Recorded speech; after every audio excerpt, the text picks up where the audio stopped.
The Thief of Always, Chapter 16. Back to the Happy Land. It was as if the house knew that they were coming back and was calling to them. As soon as they stepped out into the street, their feet seemed to know the way. All they had to do was to let them lead. What do we do when we get there? Wendell wanted to know. I mean, we only just escaped with our lives last time. Mrs. Griffin will help us, Harvey said. Wendell's breath quickened. Suppose Karna bit her head off, he said. Then we'll have to do it alone. Do what? Find Hood. But you told me he was dead. I don't think being dead means much to a creature like him, Harvey said. He's in the house somewhere, Wendell, and we have to hunt him down whether we like it or not.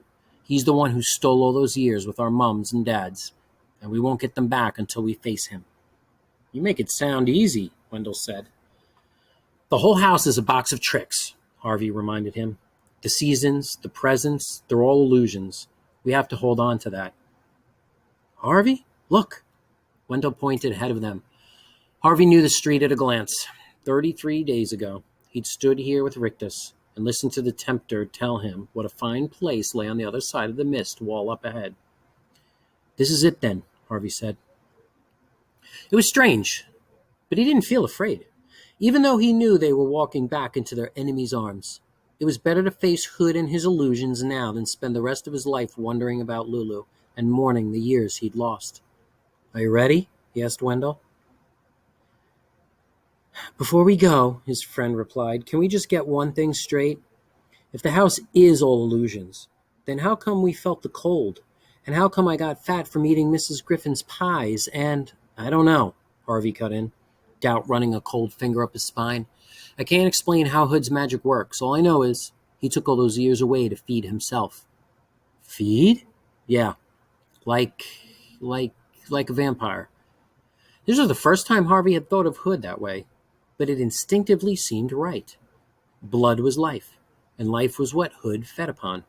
He was a vampire, sure enough. Maybe a king amongst vampires. So shouldn't we have a stake or holy water or something? That's just in stories, Harvey said. But if he comes after us, we fight. Fight with what? Harvey shrugged. The truth was, he didn't know. But he was sure that crosses and prayers weren't going to be any use in the battle that lay ahead. No more talk, he said to Wendell. If you don't want to come, then don't. I didn't say that. Good, said Harvey, and started towards the mist. Wendell followed on his heels, and just as Harvey stepped into the wall, he snatched hold of his friend's sleeve so that they entered as they had exited together. The mist closed around them like a waterlogged blanket. Pressing so hard against their faces, Harvey half thought it intended to smother them, but it only wished to keep them from changing their minds. A moment later, a tremor moved through its folds and spat them out the other side. It was high summer in Hood's kingdom, the lazy season. The sun, which had been hidden by rain clouds on the other side of the mist, was beaming down on the house and all that prospered around it. The trees swayed in a balmy breeze, the doors and windows of the house, its porch and chimneys all gleamed as if newly painted. There were welcoming songs in the eaves, welcoming smells from the kitchen, welcoming laughter through the open door. Welcome, everywhere welcome. I'd forgotten, Wendell murmured. Forgotten what? How beautiful it is. Don't trust it, Harvey said. It's an illusion, remember? All of it. Wendell didn't reply, but wandered away towards the trees. The honeyed breeze gusted around him as if to pluck him up. He didn't resist, but went where it led, into the dappled shade. Wendell, Harvey said, following him across the lawn. We've got to stick together.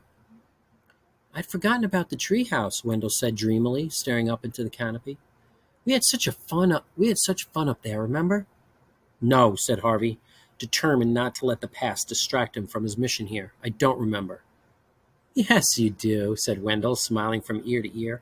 We worked so hard up there. I'm going up to see how it looks. Harvey grabbed his arms. No, you're not. Yes, I am, he snapped back, wrenching his arm from Harvey's grip. I can do whatever I want. You don't own me. Harvey could see by the glazed look in Wendell's eyes that the house was already working its seductive magic. It could only be a matter of time, he knew, before his own powers of resistance were worn away. And what then? Would he forget his work here entirely and become an empty-headed boy, laughing like a loon while his soul was sucked away? No, he said aloud. I'm not going to let you do it. Do what? Said Wendell. We've got work to do, Harvey told him. Who cares? Wendell replied. I do. And so did you 5 minutes ago. Remember what it did to us, Wendell? The wind in the trees seemed to sigh at this. Ah, it said, as if it now understood Harvey's purpose here and would waft this intelligence to the ears of Mr. Hood. Harvey didn't care. In fact, he was pleased. Go on, he said, as if the gusts flew towards the house. Tell him, tell him. He turned to Wendell. Are you coming, he said, or am I going to go in alone? I don't mind going in, Wendell said cheerily. I'm hungry. Harvey stared hard at Wendell. Don't you remember anything we said out there? He demanded. Of course I do, Wendell replied. We said we were going to... He paused, frowning. Going to... This place has stolen time that belonged to us, Wendell. How did it do that? Said Wendell, still frowning deeply. It's just... Again he faltered, searching for the words. Just such a perfect day. The frown began to fade again, and a broad smile replaced it. Who cares? Wendell said. I mean, on a day like this, who cares? Let's just enjoy ourselves. Harvey shook his head. He was losing precious time here, which was exactly what Hood and the house wanted. Instead of wasting any further words on Wendell, he turned on his heel and headed towards the front door. Wait for me, Wendell yelled. Can you smell that pie? Harvey could, and wished he'd put some food in his belly before he'd started out on this adventure. Knowing that these tantalizing smells were all part of Hood's repertoire wasn't enough to stop his mouth from watering or his stomach from grumbling. All he could do was think of the dust to which his ark animals had turned when he'd stepped out into the street.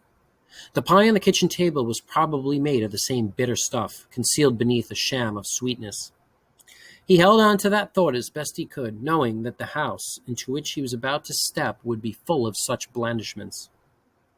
With Wendell again trailing a step behind, he climbed the porch steps and marched into the house. The moment they were both inside, the door slammed behind them. Harvey reeled around, his skin crawling. It was not the wind that had thrown the door shut. It was Rictus.